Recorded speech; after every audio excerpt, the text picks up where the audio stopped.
আসসালামু আলাইকুম রহমতুল্লাহ। আশা করি সবাই ভালো আছেন। তো কম দামি টব বানাইতেছি, অর্থাৎ 99-এর যে টবগুলো, অর্থাৎ 100 টাকা দামের যে ফুলের টব সেগুলো বানাইতেছি। দেখেন অলরেডি একটা ফুল কিন্তু আমি টবের ভিতরে দিয়ে দিছি এবং বাদবাকি ফুলগুলোও কিন্তু কাটতেছি। এই যে দেখেন, এটা কিন্তু 4টা ফুল লাগবে। প্রথমে একটা বড় থাকবে, তারপরে দুইটা এক সাইজের থাকবে এবং সর্বশেষ নিচে একটা থাকবে একদম ছোট।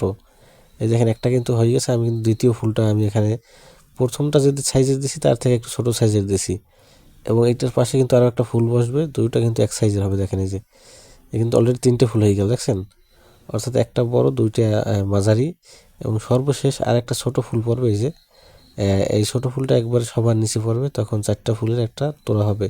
এটা কিন্তু 99 সারা বাংলাদেশে পাওয়া যায়, অর্থাৎ 99 টাকা, 100 টাকা, আর ক্ষেত্র বিশেষে 100 টাকা থেকে 150 টাকা হয়, 130, 20, 40 যে যা দামে পারে বিক্রি করে। তবে সর্বোচ্চ সব জায়গায় আপনার 100 টাকাই চলে, হয়তো ক্ষেত্র বিশেষ দাম বাড়তি কমছে হয়। তো দেখেন একটু ফুলটা আসলে কেমন সুন্দর হলো, সেটা একটা ফুল ভিউটা একটু দেখেন যে কত সুন্দর একটা ফুল বানাইছি দেখেন।